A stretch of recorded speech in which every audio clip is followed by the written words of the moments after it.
이 병은 염증 치료제인 스테로이드 성분의 약물이나 주사제의 과다 사용에 따른 내분비 영양 및 대사질환 부작용에 의한 질환입니다.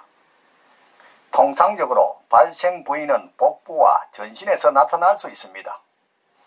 증상으로는 성욕 감퇴, 우울증, 달 모양의 둥근 얼굴, 목 뒷부분의 지방 축적, 복부 비만, 골다공증, 근력 약화, 온몸의 잔털, 가늘어지는 팔다리, 붉고 얇은 피부, 홍조, 혈압 상승, 혈당 상승, 멍이 잘듦, 여드름, 자색 선조라 하여 줄무늬 등의 증상을 나타냅니다. 여러분 안녕하십니까?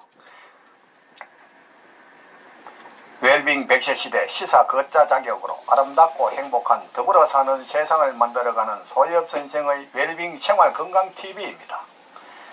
이 영상은 세계 유수의 양심적인 의사들의 연구 논문을 바탕으로 제가 최근 출간하는 이 책 소금은 생명의 시작이고 걷기는 행복의 원천이다 라는 건강보고서를 토대로 참된 건강은 내 몸속 100명의 의사 NK세포를 활용한 면역력 증강에 있음을 많은 이웃과 나누고자 하는 사회공헌 방송입니다.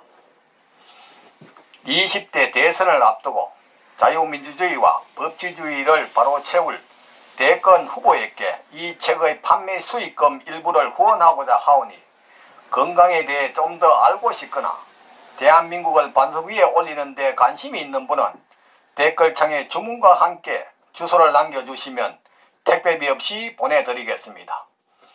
이 책의 책값은 2만원입니다.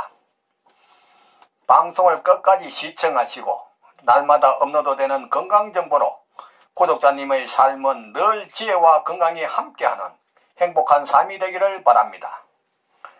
영상 시청에 앞서 오른쪽 빨간색 구독 버튼과 알림 설정 그리고 왼쪽의 엄지척 좋아요 버튼을 눌러주시면 웰빙 100세 시대 건강 컨텐츠 제작에 큰 힘이 될 것입니다. 제 영상 시청과 구독은 언제나 무료입니다. 오늘은 쿠싱 증후군을 아십니까? 라는 주제로 말씀드리겠습니다. 쿠싱 증후군은 그 부작용을 좀 더 자세히 살펴보면 첫째는 피부 위축, 즉 피부가 얇아진다는 것입니다. 둘째는 호르몬 결함으로 갑상선 및 월경 이상이 생긴다는 것입니다. 셋째는 튼살처럼 피부가 거칠어집니다.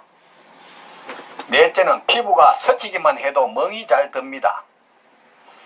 다섯째, 멜라닌 색소 증가로 인해 기미가 생깁니다. 여섯째, 정자 운동 및 정자 수가 감소합니다. 일곱째, 당뇨나 고혈압의 원인이 됩니다. 여덟째, 혈관이 확장되어 홍조 피부가 됩니다. 아홉 번째, 백내장, 녹내장을 유발합니다. 열 번째, 내성으로 인한 더 세고 강한 성분이 필요로 합니다. 의학적으로 쿠싱 증후군은 필요 이상 많은 양의 스테로이드계 약물 과다 사용과 당류, 코르티코이드라는 호르몬이 많아질 때 생기는 질환으로 알려져 있습니다. 이 질환은 성인병 및 체형 변화로 여성에게 치명적인 질환입니다. 그러나 질병을 어렵게 풀려고 하면 답이 없습니다.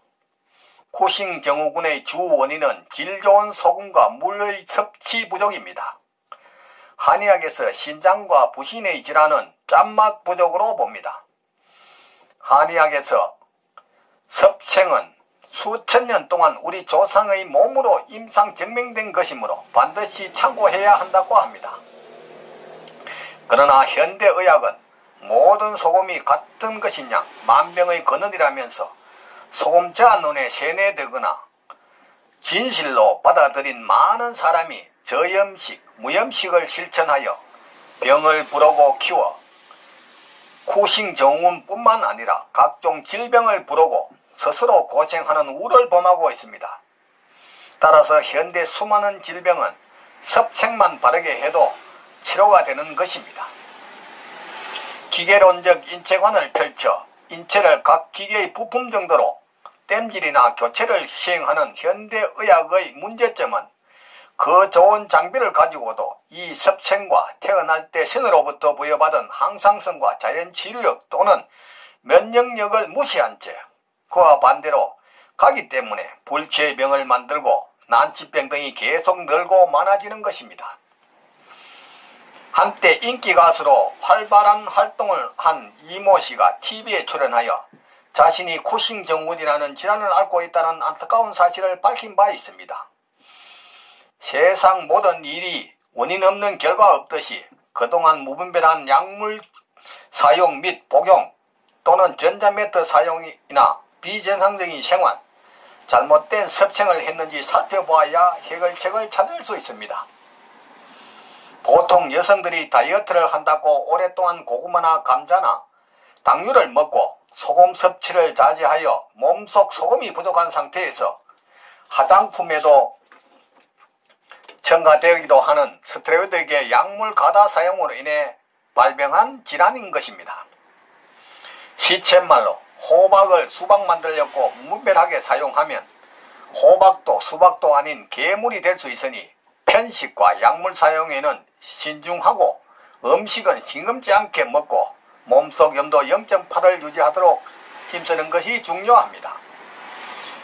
또한 하루 한두 번 염도계로 소변 염도를 체크해서 1.2에서 1.5% 이상이 나오는지 확인이 할 필요가 있습니다. 우리가 먹은 소금과 물은 30일 동안 일한 후 중금속과 독소 그리고 당 등 노폐물을 흡착 배출하므로 이 수치를 유지한다는 것은 체액도 혈액도 매일 깨끗한 새로운 소금과 물로 교환되어 0.9%로 유지되고 있다는 증거입니다. 물과 소금이 부족하면 피부나 소변이나 대변에 소금물을 끌어다 재활용을 하므로 몸속 노폐물의 흡착 배출이 되지 않아 쿠싱 증후군을 비롯한 각종 질병 등 모든 문제가 발생하는 겁니다. 소변이나 대변은 온몸에서 쓰고 발생하는 노폐물을 끌어다 쌓아놓은 폐기물이기 때문입니다. 지구상의 모든 동물은 염분 섭취량에 따라 평균 수명이 좌우됩니다. 물과 염분 부족은 만병의 근원입니다. 여하튼 스테로이드계 의약품은 일반인이 생각하는 것보다 훨씬 광범위하게 우리 생활 속에 파고 들어가 있습니다. 예를 들어 입안 상처에 쓰는 오라메디 연고는 다른 성분이 포함되지 않은 100% 스테로이드계 연고이지만 제대로 효과나 부작용을 알고 사용하는 사람들은 흔하지 않고 단지 의사의 처방이라고 안심한 채 사용한다는 것입니다. 성인 10명 중 7명이 바르고 있지만 그 심각성을 못 느꼈다는 것이 큰 문제입니다. 실제로 모든 질병의 치료를 위해 처방받은 약에 대해 약봉지의 부작용이나 주의사항을 읽어보는 분들이 거의 없습니다. 그 내용에 가슴에 확 꽂히지 않거나 부작용에 대해서는 추상적으로 생각하는 분들이 많기 때문입니다. 또한 처방받은 환자의 60%가량은 부작용에 관심도 없으며 의사가 알아서 처방해 줬을 것이라고 안심을 합니다. 의사 신앙, 약 신앙, 병원 신앙에 빠져 엄청난 고통과 삶을 송두리째 망칠지도 모른다는 생각은 없이 당장 급한 것이 아니라고 터부시하고 있습니다. 하기야 신앙인이라면 이 정도는 되어야 할 겁니다. 스테로이드 제인이 시중에 판매되는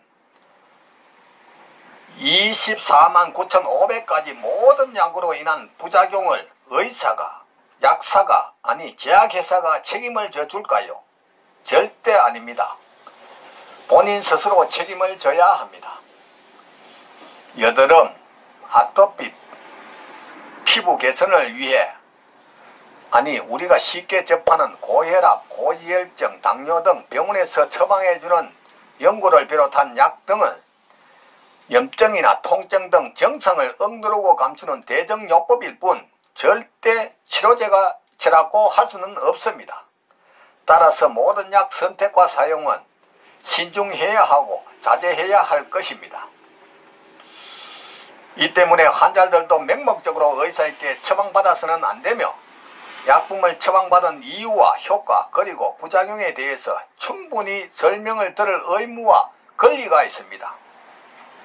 왜냐하면 약은 한쪽에 좋으면 여러 쪽에는 분명 독이기 때문입니다. 따라서 건강은 건강할 때 지켜야 합니다. 오늘은 쿠싱 증후군을 아십니까? 라는 주제로 말씀드렸습니다. 삶에 쫓겨 방치하다시피 한 몸, 병이 와서 소문난 병원이나 유명한 의사가 병을 고쳐줄 것이라며 방황하지 말고 미리 내 몸 안에 100명의 의사를 활용한 자연치유력으로 천하보다 소중한 내 생명, 건강을 지키시기를 바랍니다. 부모, 형제나 친구, 심지어 의사 등 그 누구도 대신 아파주거나 책임져주지 않습니다. 전문이라는 라이센스의 소금자 눈에 속지 말고 저 넓은 바다가 썩지 않는 이유는 3%의 소금과 파도 때문이듯이 질 좋은 소금 섭취와 걷기 운동으로 구독자님의 삶은 늘 건강과 기쁨이 넘치기를 바랍니다. 오늘은 보람찬 하루였습니다. 내일은 더욱 멋지고 행복한 날이 될 것입니다. 지금까지 웰빙 100세 시대 시사 거자 자격으로 아름답고 행복한 더불어 사는 세상을 만들어가는 소엽선생의 웰빙 생활건강TV였습니다. 많은 시청과 이웃에게 권하는 관심과 응원을 부탁드립니다. 감사합니다.